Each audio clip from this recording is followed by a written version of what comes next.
Salut! Une nouvelle vidéo pour présenter les livres avec lesquels je travaille et qu'est-ce qui m'intéresse lorsque je cherche à traduire des noms, soit de dieux, soit d'étoiles, de temples mésopotamiens. Voilà, ce qui m'intéresse, c'est l'étymologie des mots. Donc j'utilise deux livres, le manuel d'épigraphie acadienne de René Labat et Florence Malbranc-Labat aux éditions Guttner. Et pour apprendre la syntaxe, j'utilise la grammaire, comme c'est très bien dit. La petite grammaire du sumérien à l'usage des débutants. Voilà, c'est avec ces deux manuels, donc de Lucien Borde, Lucien Jean Borde. Voilà, c'est avec ces deux manuels que je me suis initiée pour partir au sumérien. J'ai trouvé les noms de dieux et de déesses, ainsi que les étoiles, constellations et planètes dans le livre du manuel d'épigraphie acadienne.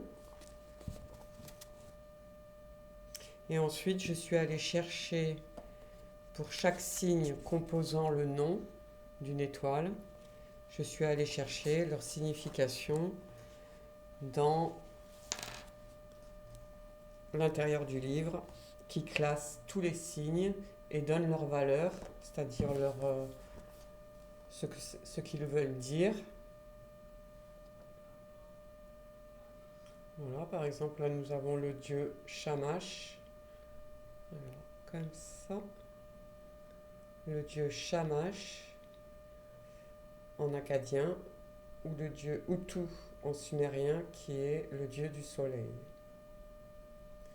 Et là, vous avez le signe qui correspond, l'idéogramme qui correspond au soleil. Voilà, donc là c'était juste une petite présentation des ouvrages que j'utilise et ce qui m'intéresse dans l'étymologie. Voilà. Et dans des prochaines vidéos, je vais essayer donc de traduire, de trouver l'étymologie des différents dieux, des différentes planètes et étoiles sumériennes, babyloniennes que je vous avais présentées dans des vidéos précédentes. Sachant que les idéogrammes correspondent à un mot et que dans l'évolution de la langue, lorsqu'on est passé du sumérien à l'acadien babylonien, certains signes sumériens sont demeurés des idéogrammes, des mots qui correspondent à un dessin, alors que d'autres sont devenus des sons et n'avaient plus la même signification que le signe originel. Voilà, donc prochaine vidéo, on essaye de traduire les idéogrammes qui composent les noms des dieux, etc. Merci.